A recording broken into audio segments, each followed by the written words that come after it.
Hello students. तो start करते हैं। ये नया लेक्चर है। इसमें मैंने एक्सप्लेन किया है pairs of linear equation in two variables. Now इस चैप्टर में हम लोगों को बेसिकली पढ़ना क्या क्या है, सब फर्स्ट ऑफ ऑल मैं वही आपको बता देता हूँ कि सबसे पहले आपको पढ़ना है ग्राफ प्लॉटिंग। कि आपको दो इक्वेशंस दी होंगी, उनके हिसाब से आपको ग्राफ प्लॉट करना होगा और उसमें आंसर्स ढूंढने होंगे। दूसरा है रेशियो ऑफ कॉन्स्टेंट्स, कि जो कांस्टेंट है उनका रेशियो क्या है।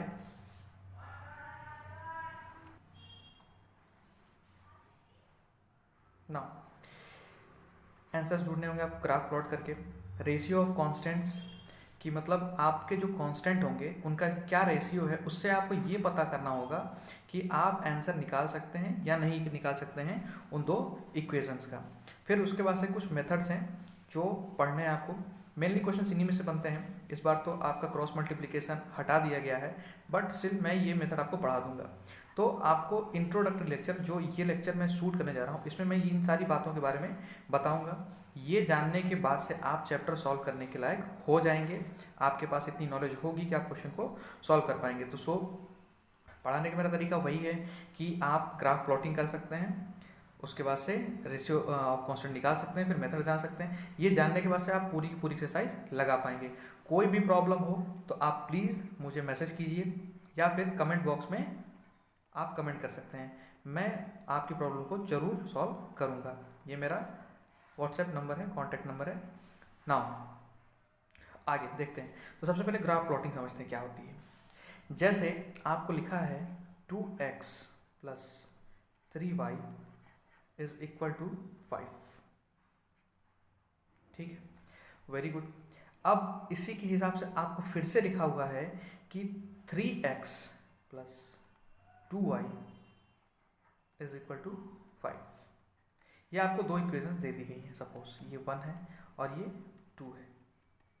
तो हम एक काम करेंगे, पहले इसको सॉल्व करेंगे। सॉल्व करने का तरीका क्या होगा, हम क्या करते हैं 2x प्लस 3y जो हमें दिया हुआ है उसको हम कुछ ऐसे कर लेते हैं कि हमने 2x is equal to 5 minus 3y कर लिया। Again x is equal to 5 minus 3y कर लिया बाई 2। हम इसको इस प्रोसेस में भी ला सकते हैं। आप बिल्कुल इस बात में कंफ्यूज मत होइएगा कि ये अलग है या ये अलग है। जैसे कुछ बच्चों को दिमाग में ये आ रहा होगा कि 3y is equal to 5 minus 2x क्यों नहीं किया। ये भी कर सकते हैं, बिल्कुल कर सकते हैं। इस केस में हमको क्या करना होगा 5 माइनस 2x अपॉन 3। मैं यही वाला लेके सॉल्व कर देता हूँ। नाउ अब आपको एक काम करना होगा, एक आपको इस तरीके से टेबल बनानी होगी। टेबल में हम क्या करते हैं x और y की वैल्यू रखते हैं। नाउ यहाँ x और यहाँ पे y। जनरली 2 पॉइंट से हमारा काम हो जाता है, लेकिन हम यहाँ एक और पॉइंट निकाल लेंगे। जैसे सपोज x की वैल्यू जब हमने 0 रख दी है, यहाँ पे जब x की वैल्यू 0 रखेंगे तो y इज इक्वल टू होगा 5 माइनस 2 इंटू 0 अपॉन 3। इसको सॉल्व करने पे आएगा 5 अपॉन 3 जो कि होगा 1.67 अप्रॉक्सीमेटली, या इसको हम 5/3 ही लिख लेते हैं। फिर अगेन हम x की वैल्यू 1 रख रहे हैं। ये वैल्यू जो हम रैंडमली रख रहे हैं क्योंकि हम जिस चीज़ की वैल्यू निकालते हैं वो डिपेंड कर रही है x पे। y की वैल्यू x पे डिपेंड कर रही है, इसीलिए हम x की वैल्यू रख रहे हैं। अगेन y क्या होगा जब हम x की वैल्यू 1 रखेंगे तो 2 इंटू 1 अपॉन 3। फिर ये आपका आएगा 3 अपॉन 3 जो कि होगा 1। यानी कि x की वैल्यू 1 पे y की वैल्यू 1 आ रही है।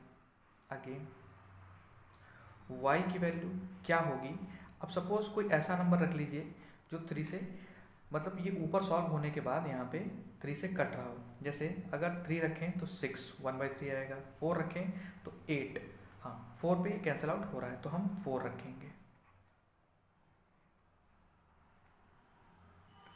तो 5 माइनस 8 माइनस 3/3, 3 से ये कैंसिल आउट हो रहा है तो ये -1 आएगा। दैट मीन्स कि अगर हम x की वैल्यू 4 रखें तो y की वैल्यू -1 आ जाएगी। तो ये हमारे कोऑर्डिनेट्स बन गए इस वाली इक्वेशन के लिए। अब नाउ मैं एक दूसरे कलर से सॉल्व करता हूँ। यहाँ तक आपकी पहली इक्वेशन हमने सॉल्व कर दी। अगेन अब यहाँ पे इक्वेशन बना लेते हैं। y is equal to 2y is equal to 5 minus 3x। Again y is equal to 5 minus 3x upon 2। ये आपकी इक्वेशन बन गई। फिर से वही काम, आपको बॉक्स बनाना होगा। बॉक्स आपने बना लिया। अब जब आपने बॉक्स बना लिया है तो सॉल्यूशन कैसे लिखना है पहले ही आपको बता चुका हूँ मैं कि x यहाँ पे, y यहाँ पे। अब 3 लाइंस, फिर से वही value putting. y is equal to क्या होगा जब हम x की वैल्यू 0 रख लेते हैं, तो 3/2 यानी कि 2.5, 5/2 ये 2.5 आ जाएगा, यानी कि x 0 तो y 2.5। Now again y is equal to हम लिख लेते हैं दोबारा से कि x की वैल्यू हमने 1 पुट कर दी, तो 5 माइनस 3 इंटू 1 अपॉन 2, तो ये 1 आ रहा है, यानी कि x इज इक्वल टू 1 पे y is equal to 1। Again y की जगह पे अब हम फिर से कुछ ऐसा रखते हैं जो ये इसको कैंसल आउट कर दे। जैसे अगर 3 को की का मल्टीप्लाई 4 से करें तो फिर ये 12 बनेगा, और 12 में से जब 5 माइनस करेंगे तो -7 बचेगा, जो कि 7 से कटने पे एक प्रॉपर वैल्यू होल नंबर नहीं बना रहा है। तो हम एक चीज़ चेक करते हैं 9। हाँ, अगर x की वैल्यू हम यहाँ पे 3 रखते हैं तो देखिए 5 माइनस 3 इंटू 3 अपॉन 2, यह आपकी value 5 minus 9 minus 4 upon 2 is equal to -2 आ जाएगी। आई होप यहाँ तक आपको समझ में आया होगा, यानी कि 3 की वैल्यू पे ये -2 है। तो ये हमारे कोऑर्डिनेट्स हो गए। कोऑर्डिनेट्स अब आपको याद करने मतलब आई मीन याद नहीं करने होंगे, सॉरी, आपको इन्हीं कोऑर्डिनेट्स को प्लॉट करना होगा ग्राफ पे। तो वो देख लेते हैं कि कैसे प्लॉटिंग होगी।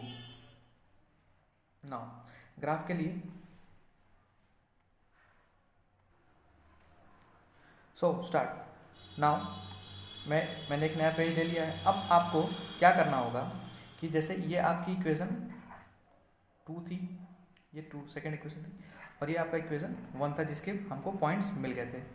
तो हमको क्या करना होगा कि जैसे अब जो हमारा ग्राफ होगा वो कुछ ऐसा होगा, ये x एक्सिस और ये आपकी y एक्सिस। नाउ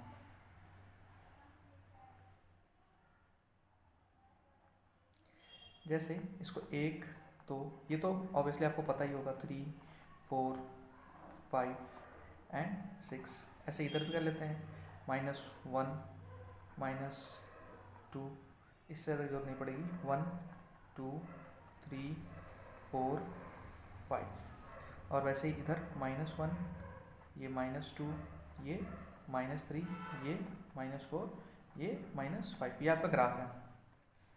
अब आपको करना क्या है कि इन पॉइंट्स को यहाँ पे प्लॉट करना है। जैसे अगर मैं इक्वेशन 1 की बात करूँ तो 0 और 5.3, 5.3 का मतलब है 1.67, यानी कि ये हाफ है और 1.7 यहाँ पे कहीं होगा, यानी कि ये वो पॉइंट होगा, ये एग्जैक्टली ये कलर अगर आपको क्लियर नहीं हो रहा है तो मैं आपको ब्लैक कलर ले देता हूँ। ये वो पॉइंट होगा जो x की वैल्यू जहाँ पे 0 और y की वैल्यू 1.67 होगी। अगेन 1 एंड 1 आपको पुट करना है, तो 1 एंड 1 आप देखें तो ये पॉइंट कहीं यहाँ पे है, और तीसरा पॉइंट हमारा है 4 एंड -1, x की वैल्यू 4 है, y की वैल्यू -1 है, यानी कि ये प्लॉट यहाँ पे है। ये रहे दिस। सो अगर गौर से देखें तो ये लाइन कुछ ऐसी जा रही है यहाँ से। अगर यहाँ पे प्रॉपर ना बन पाए तो आई एम सॉरी, आप ग्राफ पे बनाएंगे तो आपका पूरा प्रॉपर बन पाएगा। अब जैसे इसी लाइन को आपको ऐसे आगे की तरफ एक्सटेंड कर देना है, ऐसे ये लाइन आएगी, ये आगे बढ़ती चली जाएगी, मतलब स्ट्रेट फॉरवर्ड। नाउ ये आपकी लाइन 1 हो गई, इक्वेशन 1। नाउ अब अगर इक्वेशन 2 की बात करें तो 0x जब 0 है तो y 2.5 यानी कि 2.5 समथिंग यहाँ पे होगा। ये दूसरे कलर से दिखाता हूँ मैं आपको। रेड कलर तो हमने कर लिया है, तो डार्क ब्लू कर लेते हैं, ठीक। वो यहाँ कहीं पे होगा, x की वैल्यू 0 पे, y 2.5, अगेन 1 1 वही पॉइंट है, यानी कि हमें 2 पॉइंट मिल गए। अब जब x की वैल्यू 3 है, x की वैल्यू 3 है तो y की वैल्यू -2 है, यानी कि यहाँ पे ये x की वैल्यू अगर 3 है तो y की वैल्यू -2 है, कुछ ऐसा। अब अगर हम लाइन को ड्रॉ करने की कोशिश कर रहे हैं तो ये हमारी लाइन है और हमें ड्रॉ करना है, तो हमें यहाँ से नीचे की तरफ जाना होगा, जो कि कुछ ऐसे होगा। ये इधर इंटरसेक्ट करते हुए ये लाइन यहाँ से इस पॉइंट से होके आगे गुजर जाएगी और इसको हम फर्दर आगे इंक्रीज कर देंगे। तो ये आपकी इक्वेशन 2 वाली लाइन हो गई, इक्वेशन 2। अब देखिए, गौर से देखने वाली बात ये है इसमें कि आपको एक ऐसी लाइन मिली है, पर्पल कलर, ये एक ऐसा पॉइंट मिला है जहां पे ये इंटरसेक्ट कर रहे हैं। इसी को हम कहते हैं आंसर, यानी कि इन दोनों लाइंस में एक ऐसा पॉइंट है जो कॉमन है, जो दोनों को सेटिस्फाई कर रहा है, जो कि ये वाला लाइन है। यही इन दोनों इक्वेशन का आंसर है। x और वैल्यू की y की वैल्यू, x की वैल्यू 1, y की वैल्यू 1 पे दोनों लाइंस एक दूसरे को इंटरसेक्ट कर रही हैं। अब इसी तरीके से जैसे ये लाइन बन गई, अब मैं आपको एक चीज़ और एक्सप्लेन करता हूँ। कभी कभी ऐसा होगा कि एक लाइन बनेगी और इसी के ऊपर दूसरी लाइन बन जाएगी, बिल्कुल एग्जैक्टली ऊपर यहाँ पे। जैसे सपोज दूसरे कलर की लाइन रेड ले लेते हैं, तो वो लाइन भी बिल्कुल इसके एग्जैक्टली ऊपर ही बनेगी, ऐसे बिल्कुल ऊपर। तो क्योंकि ये दोनों लाइन एक हैं तो इस पर इनफाइनेटली मेनी पॉइंट्स ऐसे होंगे जो दोनों लाइन को सेटिस्फाई कर रहे होंगे, भाई n नंबर ऑफ होंगे। तो इसको हम कहते हैं, इस केस को कहते हैं इनफाइनाइटली मेनी सॉल्यूशंस।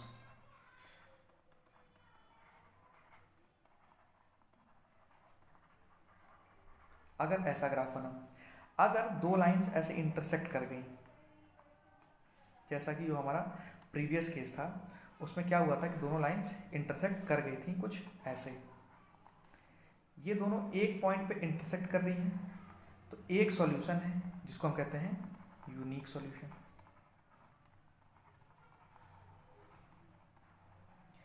और अगर दो लाइन बिल्कुल ही कहीं पे भी इंटरसेक्ट नहीं कर रही हैं और पैरेलली ही आगे चली गई हैं, तो फिर हम उनको कहते हैं नो सॉल्यूशन, लाइक दिस। ये है आपका केस 1, ये है आपका केस 2 और ये है आपका केस 3। ये ग्राफ बता रहा हूँ मैं आपको बिल्कुल एग्जैक्टली। ये क्या है कि ये पैरेलल है, ये जो डिस्टेंस है वो प्रॉपर है, बिल्कुल प्रॉपर है। इसको हम कहते हैं नो सॉल्यूशन या पैरेलल लाइंस। भाई जब दो लाइन इंटरसेक्ट ही नहीं कर रही हैं तो उनमें कोई इंटरसेक्शन पॉइंट नहीं है, इसलिए सॉल्यूशन नहीं है। ये लाइन यहाँ पे एक बार इंटरसेक्ट कर रही है, इसलिए यूनिक सॉल्यूशन, इंटरसेक्टिंग लाइन कहते हैं इनको। और जब इनफाइनाइटली मेनी सॉल्यूशन, तो यहाँ हो क्या रहा है कि कोइंसाइडिंग और सेम लाइन। आई होप यहाँ तक बात आप लोगों को समझ आई होगी। तो हमने ये वाला ग्राफ कर लिया था, ये वाला ग्राफ और ये वाले ग्राफ को हम क्वेश्चन में ही देखेंगे कि जब वो हमारे सामने आएंगे। तो यहाँ तक आपको आइडिया मुझे लगता है मिल गया होगा।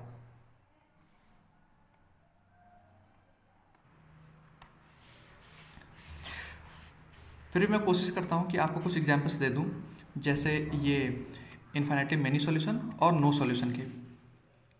तो सबसे पहले इन्फाइनाइटली मेनी सॉल्यूशन के देख लेते हैं। इन्फाइनाइटली मेनी सॉल्यूशंस, सी। जैसे वही लाइन अगर ऐसे लिखी हो 2x + 3y = 5, 4x + 6y = 10। तो जब हम वैसे ही फर्दर जिस तरीके से हमने निकाला था, तो जो पॉइंट्स इस लाइन की आएगी सॉल्व करने पे, वही पॉइंट दूसरे वाली इक्वेशन के लिए भी आएगी। आपको मैं दिखा देता हूँ। जैसे हम सॉल्व करते हैं अलग अलग, पहले इसको सॉल्व करते हैं 2x + 3y। ऑब्वियसली आपको 2x + 3y का पता ही था, x और y ऐसे थे। जब हमने x की वैल्यू 0 रखी थी, तो x की वैल्यू 0 रखने पे y की वैल्यू 5/3 थी, x की वैल्यू 1 पे y की वैल्यू 1 थी। और जब हमने x की वैल्यू को 4 रखा था, तो y की वैल्यू -1 आ गई थी। अब हम एक काम करते हैं, चेक करते हैं क्या इसमें ये सेटिस्फाई हो रहा है कि नहीं। 4x + 6y, तो क्या करना पड़ेगा हमको, 6y = 10 - 4x, y = 10 - 4x/6। रख लेते हैं कि x की वैल्यू 0 रखने पे क्या हो रहा है, 10/6 विच इज़ अल्टीमेटली 5/3। फिर y की वैल्यू 1 रखने पे 6/6 विच इज़ 1। और फिर x की वैल्यू 4 रखने पे 16 यानी कि -6/6 = -1। ये चेक हो गया कि हाँ ये वाले पॉइंट्स तो इस लाइन में हैं। कुछ फर्दर पॉइंट्स भी आप चेक कर लीजिए। y = जब हम रख लेते हैं, जैसे 5 रख लेते हैं, जब हम 5 रखेंगे तो 10 - 20/6 = -10/6। अब क्या -10/6 इसमें आ रहा है, इस वाली इक्वेशन में? ये भी आप चेक कर लीजिए। तो चेक कर लेते हैं, y = 10 - 4x सॉरी हमें 2x वाली इक्वेशन में चेक करना था, यानी कि y = ये मैं कट कर देता हूँ, y = 5 - 2x/3। हमने क्या रखा था यहाँ पे, y की वैल्यू 5 पुट कर देते हैं। 5 - 10/3 = -5/3 विच इज इक्वल टू -10/6। यानी कि जो पॉइंट इस लाइन में है, वही सेम टू सेम पॉइंट इस लाइन में है। तो कहने का क्या मतलब, जब हम ग्राफ प्लॉट करेंगे तो बेसिकली होगा क्या, जो हमारा ग्राफ होगा, सपोज ये पॉइंट और ये पॉइंट मिलके कोई एक लाइन बना रहे हैं ऐसे। तो क्योंकि ये पॉइंट इस लाइन पे है, इक्वेशन 1, सेम पॉइंट दूसरी लाइन पे भी है, इक्वेशन 2 पे, तो वो लाइन भी कहाँ से ही गुजरेगी, यहीं से, इसके बिल्कुल ऊपर से। और मैंने आपको बता रखा है कि जहां पे दो लाइन इंटरसेक्ट करते हैं वही उनका आंसर होता है। अब ये ब्लू और ये रेड लाइन दोनों इनफाइनाइटली मेनी टाइम्स इंटरसेक्ट कर रही हैं, इसीलिए infinite solutions. Now again second, जिसमें नो सॉल्यूशन है, उसमें क्या होगा कि बेसिकली ऐसा लिखा होगा 2x + 3y = 5, और फिर ऐसा ही कुछ लिखा होगा 2x + 3y = 10। अब जैसे इसका तो हमको पता था कि हमने पहले ही बना रखा है, हमारी पेट लाइन है, जिसके बेसिस पे, इसके रेफरेंस पे सब कुछ आपको सॉल्व किया मैंने, तो इसको मैं ऐसे ही रहने दूंगा। x और y हमें याद है कि 0, 5/3 1 1 और 4 पे -1।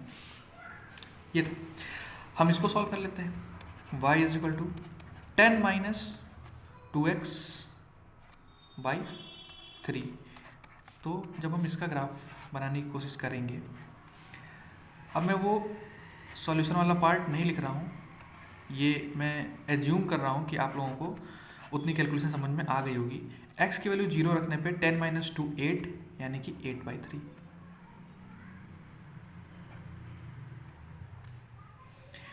x की वैल्यू 1 रखने, sorry 10/3, I am sorry, really sorry, x की वैल्यू 0 रखने पे ये 10/3 आ रहा है।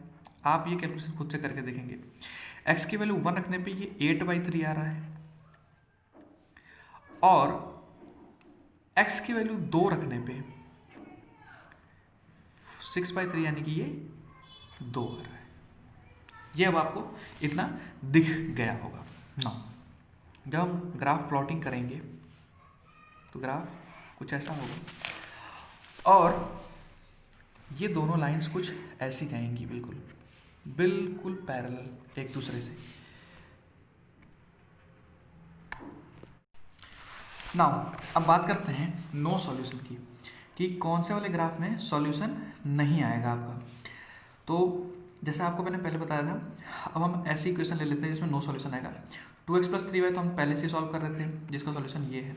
उसी तरीके से 2x + 3y = 10 को सॉल्व करेंगे तो ये आपका वो टेबल बन के आएगी। इन्हीं दोनों टेबल्स को हमें प्लॉट करना है। इस वाले को मैंने ब्लू से प्लॉट किया है, ब्लू कलर से, और इस वाले टेबल को मैंने रेड कलर से प्लॉट किया है। तो आप देखेंगे कि ये कॉन्स्टेंटली, मतलब ये यहाँ पे आपको वीडियो में प्रॉपर नहीं दिख रहा है, लेकिन जब आप ग्राफ पे प्लॉट करेंगे तो ग्राफ पे ये बिल्कुल ही पैरेलल दिखाई देंगे, कहीं पे भी इंटरसेक्ट नहीं करेंगे। जब इंटरसेक्ट ही नहीं कर रहे हैं, नो इंटरसेक्शन पॉइंट,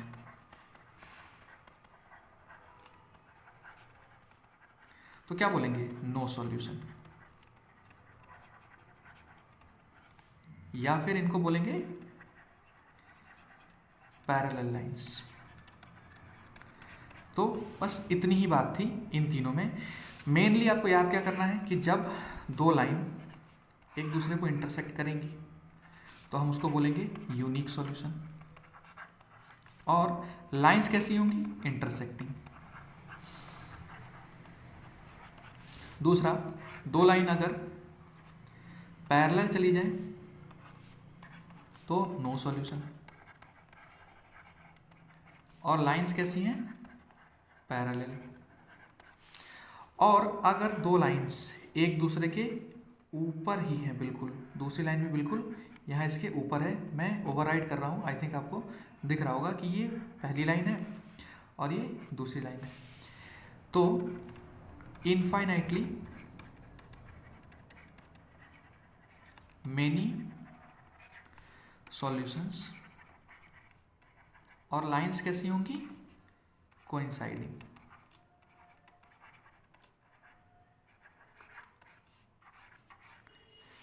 बस ग्राफिंग में इतना ही था। पार्ट 1 ग्राफ का खत्म है।